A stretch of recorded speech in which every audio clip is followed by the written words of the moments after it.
stop looking your way.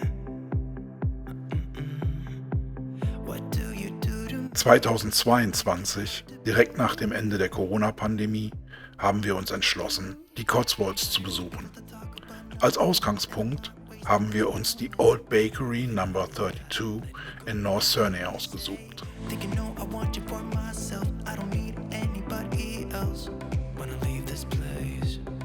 Meet me in the dark where we can both hide. No one's gonna steal our time again.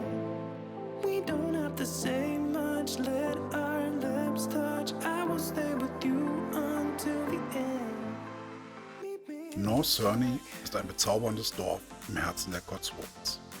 Mit seiner malerischen Umgebung und den idyllischen Häuschen strahlt es eine Atmosphäre von Ruhe und Charme aus. Das Dorf ist reich an Geschichte, die bis ins Mittelalter zurückreicht. Eine der markantesten Eigenschaften von North Surney ist seine atemberaubende Architektur. Das Dorf beherbergt eine Vielzahl historischer Gebäude, darunter die wunderschöne St. Peter's Church, die aus dem 12. Jahrhundert stammt. Die Kirche ist ein beeindruckendes Beispiel mittelalterlicher Architektur mit ihren imposanten Steinmauern und kunstvollen Buntglasfenstern. Neben seinen historischen Gebäuden ist North Surney für seine schöne Landschaft bekannt. Das Dorf wird von sanften Hügeln und üppigen grünen Feldern umgeben, was es zu einem perfekten Ziel für diejenigen macht, die dem Trubel der Großstadt entfliehen möchten.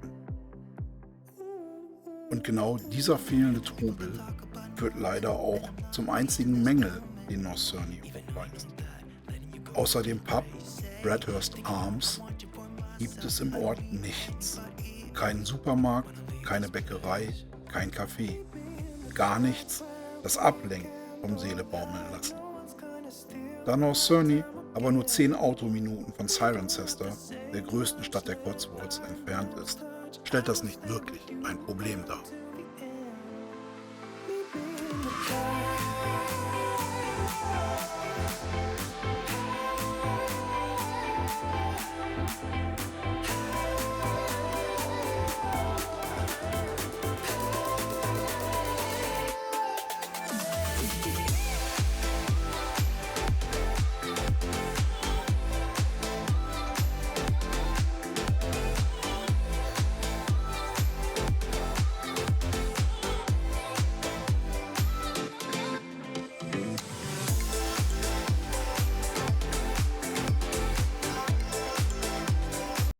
Der Broadway Tower wurde im Jahr 1798 von dem berühmten Architekten James Wyatt erbaut.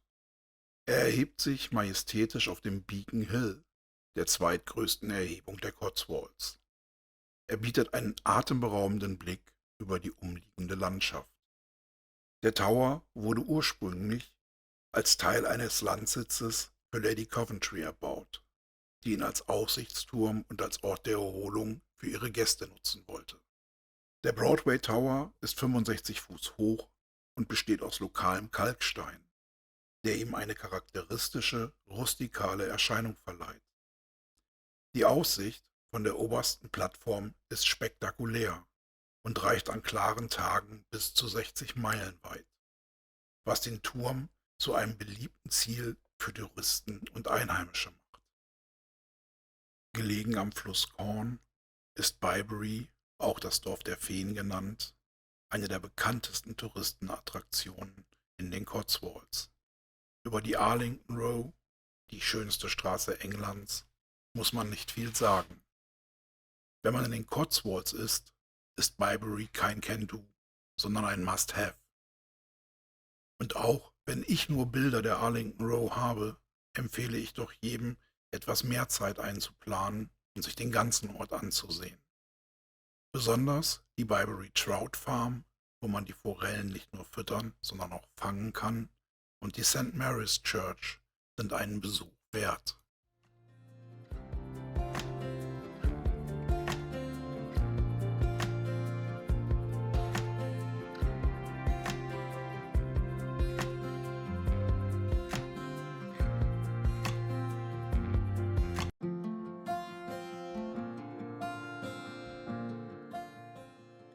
Burton on the Water, auch als Venedig der Cotswolds bekannt, ist einer der beliebtesten Orte der Region. Die natürliche Schönheit von Burton on the Water ist einer der Gründe, warum das Dorf so viele Besucher anzieht. Die umliegende Landschaft bietet zahlreiche Möglichkeiten für Outdoor-Aktivitäten wie Wandern, Radfahren und Angeln.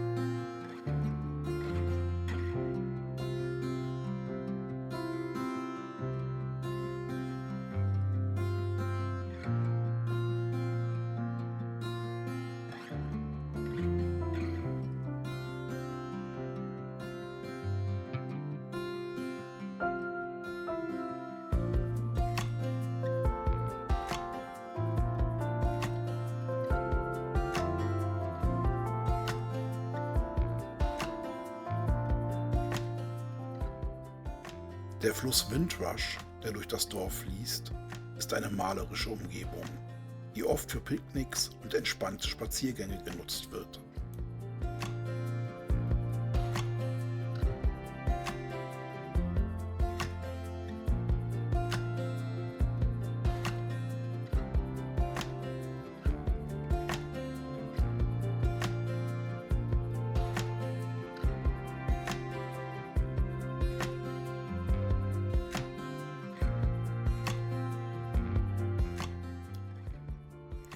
Ein weiterer Hotspot ist die Cotswolds Perfumery. Dort kann man nicht nur Parfüms kaufen, sondern auch Kurse buchen, in denen man sein eigenes Parfüm kreieren kann.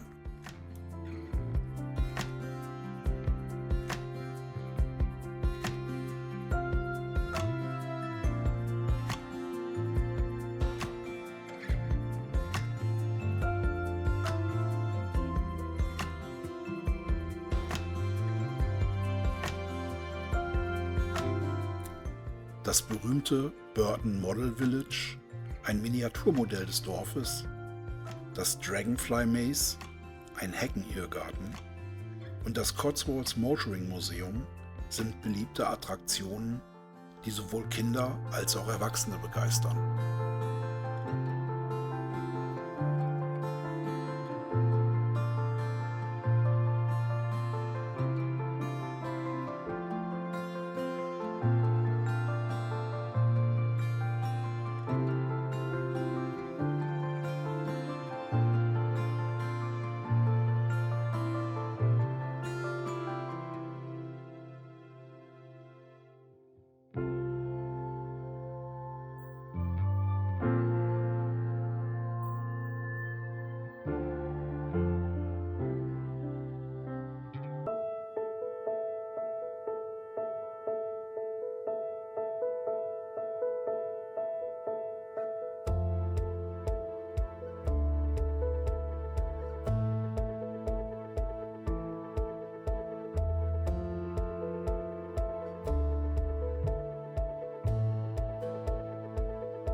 Wenn man in Stow-on-the-Wold ankommt, wird man sofort von der charmanten Atmosphäre des Städtchens eingenommen. Die engen Gassen sind gesäumt von historischen Cotswolds-Steinhäusern, die in verschiedenen Gelbtönen leuchten.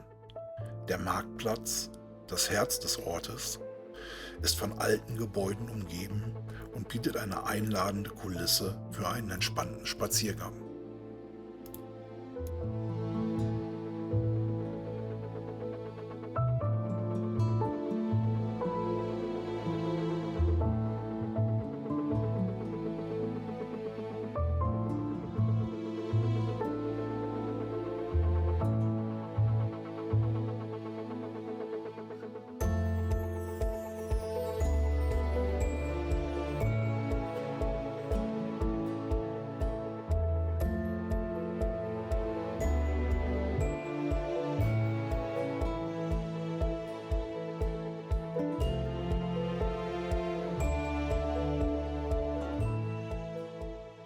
Ein Highlight unseres Besuches war die St. Edward's Church. Ihre beeindruckende Architektur und der trotzdem ruhige und entspannte Innenraum sind sehr beeindruckend. Am bekanntesten ist sie aber für ihre Eingangstür, die von 2 alten Lindenbäumen flankiert wird. Angeblich galt sie J.R.R. Tolkien als Inspiration für das Eingangstor von Moria.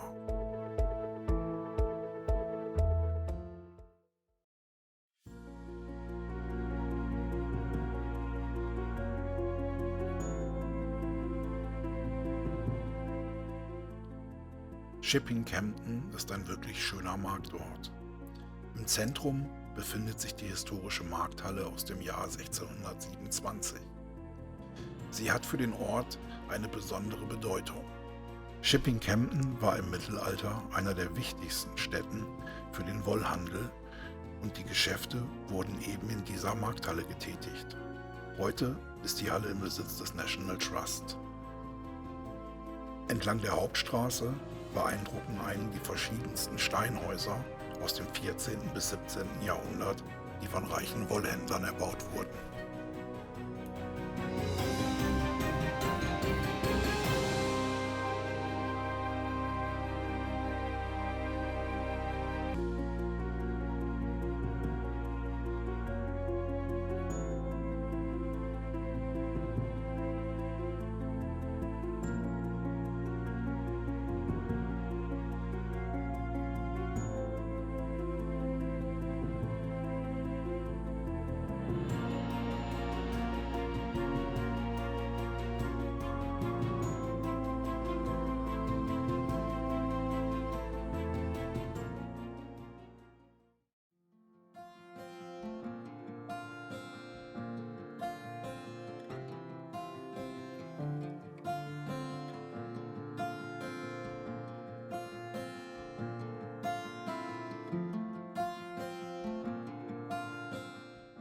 Was soll ich über Oxford sagen, was nicht sowieso schon jeder weiß?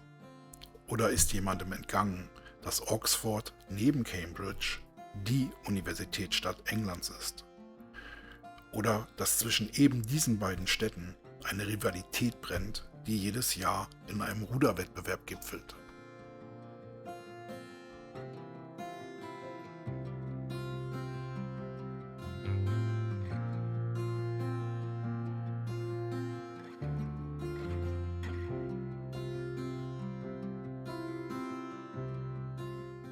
Weniger bekannt ist vielleicht, dass Oxford immer wieder gerne als Kulisse für Krimis genutzt wird.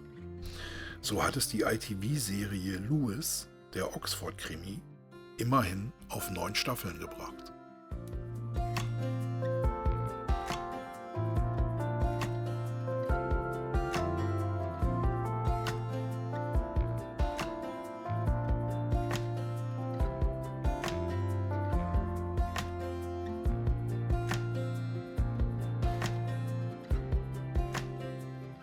Auch sollten Sie sich bewusst sein, dass Oxford kein Cotswoldsdorf ist. Es ist eine Stadt. Man kann sie nicht in 1 bis 2 Stunden abfrühstücken. Wenn Sie die Sehenswürdigkeiten Oxfords sehen wollen, sollten Sie sich mindestens einen Tag nehmen. Wenn Sie sie auch noch erleben wollen, wahrscheinlich etwas länger. Ich kann Ihnen sagen, dass wir 5 Stunden dort waren und gerade mal ein College und einen kleinen Teil des Stadtzentrums geschafft haben. Was natürlich auch ein bisschen daran gelegen hat, dass ich nicht der schnellste und ausdauerndste Läufer bin. Und natürlich gilt auch für Oxford, was für so ziemlich alle Sehenswürdigkeiten in England gilt. Wenn Sie nicht lange warten wollen, buchen Sie sie im Voraus.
Zeit für ein kleines Fazit. Die Cotswolds sind landschaftlich wunderschön. Die Stadtbilder sind geprägt von alten Steinhäusern aus gelbem Cotswold-Stone. Eigentlich wunderbar idyllisch. Für mich hat sich aber nach ein paar Tagen das Problem eingestellt, dass alles irgendwie auch ein bisschen gleich aussah. Die Cotswolds sind hervorragend geeignet für Leute, die bei langen Spaziergängen in einer schönen Landschaft die Seele baumeln lassen wollen. Für alle anderen, macht Tagesausflüge in die Cotswolds, verbringt dort nicht euren Urlaub. Einen Tipp habe ich noch. Wenn ihr die Möglichkeit habt, besucht die Cotswolds nicht in den Ferien. Denn dann werden die Touristen busseweise in die Dörfer gekarrt. Und der schönste Ort verliert seinen Charme, wenn man praktisch in einer Touristenschlange durch ihn hindurchgeschoben wird. So viel von mir. Liebe Grüße, euer Grimm.